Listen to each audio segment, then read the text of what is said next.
हाँ जी, ये हमारे पास क्वेश्चन है, अगर x किसके बराबर हो साइन थीटा के और y बराबर हो साइन m थीटा के, तो फिर ये जो चीज़ है ना इसको आपने प्रूव करना है कि 1 माइनस एक्स स्केयर और नीचे क्या लिखा हुआ है y2 minus x y1 plus m square y, इसके बराबर ना इसको प्रूव करना है। तो सबसे पहले आप क्या करोगे, ये जो हमारे पास क्वेश्चन में x की वैल्यू दी हुई है इसमें से थीटा अलहदा करोगे।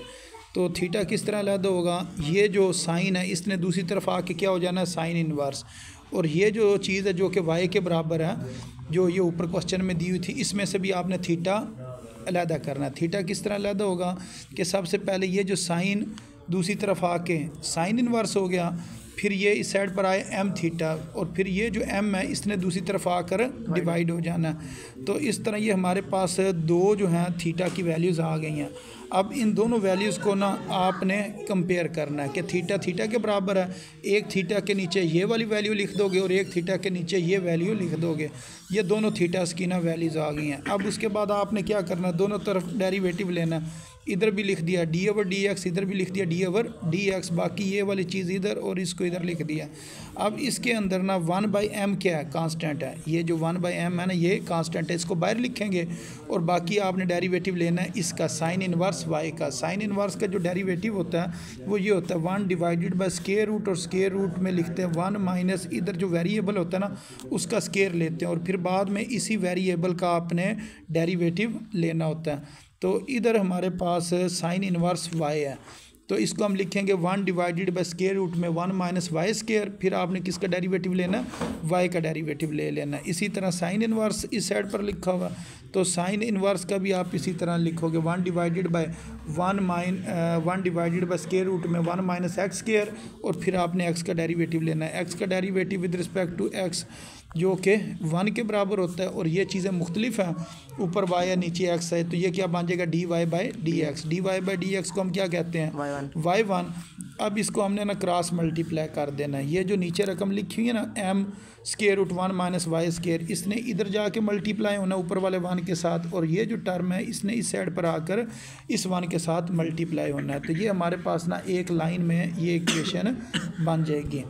तो अब इसके बाद ये जो हमारे पास इक्वेशन बनी हुई है इसके दोनों साइडों पर हमने स्क्वायर ले लेना है। इधर भी स्क्वायर ले लिया, इस साइड पर भी स्क्वायर ले लिया। अब जब ये स्क्वायर इस m के ऊपर आएगा तो m स्क्वायर बन जाएगा, और ये स्क्वायर इस स्क्वायर रूट के ऊपर आएगा तो स्क्वायर रूट ख़त्म हो जाएगा। इसी तरह ये स्क्वायर रूट ख़त्म हो जाएगा और ये y1 का स्क्वायर बन जाएगा। अब एक दफ़ा इसका ना आपने दोबारा डेरिवेटिव लेना है। तो ये जो हमारे पास इक्वेशन बन गई ना ये वाली, इस इक्वेशन का एक दफ़ा हम दोबारा डेरिवेटिव लेंगे। इधर भी लिख देंगे डी ओवर डी एक्स और इधर भी लिख देंगे डी ओवर डी एक्स लिख देंगे। अब इसके अंदर ना ये जो m स्क्वायर है ये कांस्टेंट है, ये बाहर आ जाएगा, इसका आपने डेरिवेटिव लेना है। 1 का डेरिवेटिव 0, y स्क्वायर का derivative 2y dy by D x होता है। ठीक है, ये इस जगह पर ये हल किया हुआ। इसी तरह इसके ऊपर लगेगा प्रोडक्ट रूल। ये हमारे पास दो टर्म्स हैं, एक टर्म ये है और एक टर्म ये है। तो ये जो पहली टर्म है इसको शुरू में लिखा, आखिर में लिखा, फिर डी ओवर डी एक्स लिखे और फिर दूसरी टर्म को दरमियान में लिख लिया जाता है। अब ये जो लिखा है ना y1 का स्क्वायर, इसका डेरिवेटिव किस तरह लेंगे, पावर उतर के शुरू में, फिर पावर में से एक कम, फिर बेस का डेरिवेटिव। इधर बेस हमारे पास y1 है, y1 का डेरिवेटिव क्या बन जाएगा y2 बन जाएगा, और उसके बाद ये 1 का डेरिवेटिव 0 होता है, ये जो 1 है, और x स्क्वायर का डेरिवेटिव 2x आ जाएगा। तो ये हमारे पास फिर डेरिवेटिव लेने के बाद कुछ इस तरह से ना ये वाली रकम बन जाएगी। अब इस पूरी रकम को आपने ना 2y1 से डिवाइड करना, तो सब के नीचे आपने 2y1 मसलन इस टर्म के नीचे भी लिखना है, इधर भी लिखना है और इधर भी लिखना है। सब के नीचे आप इस चीज़ से डिवाइड करो, तो फिर ये कटिंग के बाद ये चीज़ आपके पास आएगी। तो उसके बाद ये जो माइनस वाली टर्म है इसने दूसरी तरफ आकर प्लस हो जाना। ठीक है, अब ये चीज़ किसके बराबर है 0 के। अब बेशक ये सारी चीज़ इधर लिख लो और ये वाला 0 दूसरी तरफ लिख लो, ये इसका आंसर आ जाएगा। अच्छा, अब इससे अगला सवाल है सवाल नंबर 6। इसके अंदर भी उन्होंने y की वैल्यू दी हुई है, y बराबर है e की पावर x साइन x, और ये चीज़ आपने प्रूव करनी है।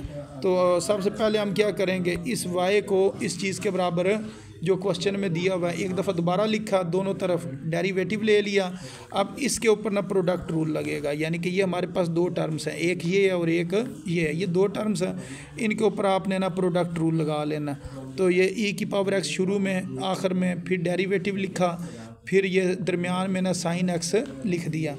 अब इधर आपने डेरिवेटिव लेना है, साइन का डेरिवेटिव क्या होता है काज, और साइन एक्स इसी तरह आ गया, ई की पावर एक्स का डेरिवेटिव ई की पावर एक्स ही होता है। अब इधर आपने ना एक काम करना है, ये जो चीज़ बनी है ना ई की पावर एक्स साइन एक्स, ये ऊपर है ई की पावर साइन एक्स, ये किसके बराबर है, वाई के बराबर है। तो इसकी जगह पर हम क्या लिख सकते हैं, वाई लिख सकते हैं।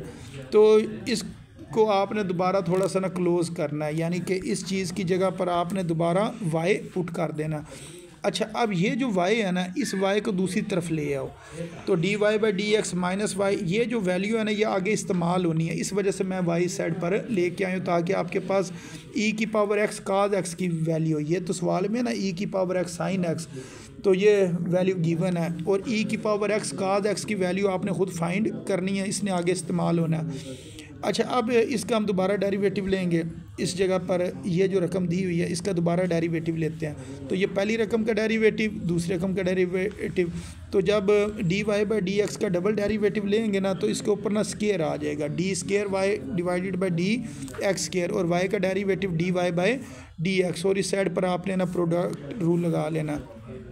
अब प्रोडक्ट रूल लगाओगे ये सिंप्लीफाई हो के ये चीज़ आएगी, तो ये हमें पता है ये किसके बराबर होती है जी, y के बराबर है, गिवन है। और ये भी हमने थोड़ी देर पहले सॉल्व किया, e की पावर x काज x, ये किसके बराबर होती है, D Y by D X minus Y, ये जो इस जगह पर हमने सॉल्व किया था ना, तो e की पावर x और काज x, इसकी जो वैल्यू है ये हमने इस जगह पर पुट कर दिया। अच्छा, उसके बाद ब्रैकेट को हम ओपन करेंगे, मसलन इस जगह पर ये ब्रैकेट ओपन की, तो ये वाला प्लस जो है ना, ब्रैकेट के बाहर प्लस है तो अंदर वाला साइन चेंज नहीं होगा, तो ये वाली रकम प्लस की है, दूसरी साइड पर आके इसने माइनस का हो जाना, और बाद में माइनस वाई माइनस 2y, और इसको भी आप दूसरी तरफ ले आओ, ये प्लस 2y हो जाएगा, और ये दोनों terms minus D Y by D X, और आगे भी यही लिखा हुआ है minus D Y by D X, ये माइनस 2 टाइम्स हो जाएगी D Y by D X. तो यही हमने ना प्रूव करना था। अच्छा, उसके बाद आ गया जी क्वेश्चन नंबर 7। क्वेश्चन नंबर 7 के अंदर ये y की वैल्यू गिवन है और ये चीज़ हमने प्रूव करनी है। तो सबसे पहले जो गिवन चीज़ है इसको हमने इक्वेशन नंबर 1 का नाम दिया, और उसके बाद हमने क्या करना है, इस जगह पर इसका हमने प्रोडक्ट रूल लगाना है। तो यहाँ पर ये प्रोडक्ट रूल लगाया, यानी कि ई की पावर ए एक्स को शुरू में लिखा और आखिर में लिख लिया, बाकी दरमियान में टर्म्स लिखी। अब साइन बी एक्स का डेरिवेटिव क्या होता है, साइन का डेरिवेटिव काज, फिर एंगल का डेरिवेटिव लेंगे, तो एंगल क्या, बी एक्स का डेरिवेटिव क्या होगा, बी होगा, क्योंकि एक्स का डेरिवेटिव 1 हो जाता है, तो ये इस जगह पर आ जाएगी। इसी तरह ई की पावर ए एक्स है, ई की पावर ए एक्स का डेरिवेटिव क्या होता है, ई की पावर ए एक्स, फिर पावर का डेरिवेटिव ए एक्स का डेरिवेटिव होता है ए, आपने इस जगह पर ए लिख देना है। अच्छा, अब इसके अंदर ना ये जो इतनी चीज़ है ना, ई की पावर ए एक्स साइन बी एक्स, जो कि ये सवाल में भी है, इसकी जगह पर हम क्या पुट करेंगे, वाई पुट कर देंगे, इस जगह पर वाई आ गया, बाकी ये चीज़ इसी तरह आ गई है। ठीक है, अब इधर से भी ना आपने वैल्यू एक फाइंड करनी है, ई की पावर ए एक्स और काज बी एक्स, लेकिन इसके साथ ये जो बी है ना ये साथ लिखा रहने देना है, ये जो शुरू में है ना, इसके इस जगह पर तो शुरू में ए नहीं है, लेकिन आपने ये वाला जो बी है ना इसको लिख रहने देना है। अब ये वाली प्लस हो रही है, इधर आके क्या हो जाएगी, माइनस हो जाएगी। अब इसका आपने दोबारा डेरिवेटिव लेना है, जिस तरह पिछले सवाल में लिया है, ये डबल डेरिवेटिव हो जाएगा, ए कांस्टेंट बाहर आ जाएगा D Y by D X, और बाकी ये 2 टर्म्स हैं, इसके ऊपर दोबारा आपने जो प्रोडक्ट रूल है ना वो लगा देना। तो प्रोडक्ट रूल लगाएंगे, बाकी यहाँ से आके ना दोबारा आपने वैल्यूज़ पुट करनी है, ये चीज़ बराबर आ जाएगी वाई के, और ये जो सारी चीज़ है ये बराबर आएगी D Y by D X minus A Y के बराबर आएगी। ये इस जगह पर ये जो भी हमने निकाली थी ना, ये इक्वेशन नंबर 2, ये वाली वैल्यू आपने इस जगह पर पुट करनी है, इस जगह पर। तो ये वैल्यू आगे बाद में इस ए को अंदर मल्टीप्लाई करो दोनों टर्म्स के साथ, ठीक है, और इसको सिंप्लीफाई करोगे तो आंसर आ जाएगा। यानी कि इधर आपने ना इस क्वेश्चन में ये 2 वैल्यूज़ जो है ना ये ध्यान से बनानी है, एक ये वाली वैल्यू, ठीक है, इसमें याद रखना ये साथ बी आना है, इसके साथ बी आना है। और जब बाद में आप इसका डबल डेरिवेटिव लोगे ना तो इधर ये बी इसके साथ शामिल करना और ये चीज़ का ये जवाब आ जाएगा और ये वाला ए शुरू में लिख लेना, बाद में इसको प्लस माइनस करेंगे आंसर आ जाएगा। उसके बाद आगे जी 8वां सवाल। 8वें सवाल में हमारे पास y की वैल्यू गिवन है और इस चीज़ को हमने प्रूव करना है। तो ये y की वैल्यू को एक दफ़ा दोबारा लिखा, उसके बाद इसका डेरिवेटिव ले लिया, y का डेरिवेटिव dy/dx, और दूसरी साइड पर जब आप डेरिवेटिव लोगे ना इसका तो पावर उतर के शुरू में पावर में से एक कम और बेस का डेरिवेटिव, ये अब आपने याद रखना है। काज इनवर्स x का डेरिवेटिव ना ये होता है कि -1 डिवाइडेड बाय स्क्वायर रूट में लिखते हैं 1 - x²। ये किसका डेरिवेटिव है? काज इनवर्स x का। तो बस इसका आपने डेरिवेटिव इधर लिखा, बाद में इसको आपने क्रॉस मल्टीप्लाई करना, इधर डिवाइड हो रहा है इधर आके मल्टीप्लाई हो जाएगा। 2 टर्म्स ये आ गई और दूसरी तरफ भी 2 टर्म्स हैं। अब इसका दोबारा एक दफ़ा आपने ना स्केयर लेना है, दोनों साइडों पर स्केयर ले लेना। स्केयर लेने से तो ये वाला जो स्केयर है इस y के ऊपर आ जाएगा और इसका स्केयर रूट ख़त्म हो जाएगा। अब ये स्केयर की वजह से ये माइनस ख़त्म हो जाएगा, 2 का स्केयर 4 और बाकी काज इनवर्स का भी स्केयर आ जाएगा। अब आपने ना दोबारा वैल्यू पुट करनी है, यानी कि ये सारी चीज़ काज इनवर्स x का स्केयर ये किसके बराबर है? y के बराबर है। अब सिंपली इसका आप डेरिवेटिव लो और आंसर आ जाएगा। मसलन इस साइड पर प्रोडक्ट रूल लगा दो, प्रोडक्ट रूल लगा के ये सिंप्लीफाई होके ये आएगा, इधर से 4 बाहर आएगा और y का डेरिवेटिव क्या आ जाएगा?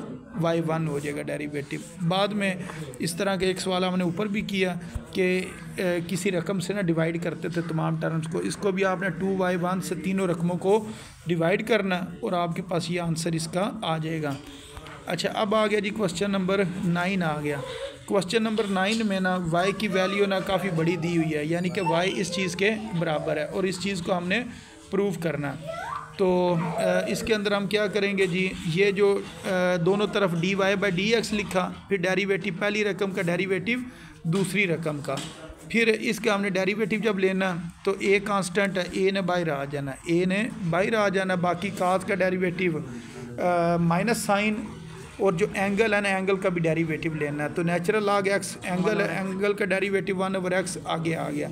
इसी तरह साइन का डेरिवेटिव क्या होगा? काज, फिर एंगल का डेरिवेटिव 1/x। अब इसके नीचे भी x आ रहा और इसके नीचे भी x आ रहा है, तो आपने एलसीएम ले लेना है x, ठीक है। बाकी अब रकमें ऊपर वाली उसी तरह आ जाएगी। अब ये x इधर डिवाइड हो रहा है, इधर आके मल्टीप्लाई हो जाएगा, तो ये x हमारे पास ना दूसरी तरफ आ गया। अब इसका एक दफ़ा दोबारा डेरिवेटिव लेते हैं, यानी कि ये वही ऊपर वाली रकमें हैं, यानी कि ये और ये वाली रकम, इनको दोबारा लिखा और इनके शुरू में क्या लिख लिया? d/dx, और इधर भी लिखा d/dx। तो अब इस जगह पर 2 टर्म्स है, अगर इस जगह पर एक x और एक dy/dx, इस साइड पर आपने प्रोडक्ट रूल लगाना, इधर डेरिवेटिव दोनों टर्म्स का लेना, फिर इसमें से जो कांस्टेंट जिस तरह ऊपर डेरिवेटिव लिया था ना सेम इसके साथ का आपने डेरिवेटिव एक दफ़ा इस जगह पर भी लेना। तो इसको इधर कर देते हैं, यानी कि सेम उसी तरह आप डेरिवेटिव लोगे, काज का डेरिवेटिव जो भी आए, यानी कि साइन का काज आ जाएगा, फिर एंगल का डेरिवेटिव, इसी तरह काज का डेरिवेटिव माइनस साइन आ जाएगा, फिर एंगल का डेरिवेटिव, फिर इन दोनों के नीचे ना दोबारा होगा x, यानी कि इन दोनों के नीचे दोबारा क्या होगा? x होगा। उसके एक दफ़ा आपने दोबारा एलसीएम ले लेना, ये वाला x दोबारा एलसीएम लेना, इस x को दोबारा दूसरी तरफ जाकर मल्टीप्लाई करवाना, और इधर ये जो इतनी चीज़ बचेगी ना इसकी आपने वैल्यू पुट करनी है। ये क्वेश्चन में गिवन है, ये किसके बराबर है? y के बराबर है। तो ये -y दूसरी तरफ जाकर +y हो जाएगा, और इस तरह इसका ना यही प्रूफ आ गया जो आपने इस जगह पर ये करना था, ये प्रूफ। तो इसको इस तरीके से सॉल्व करना है।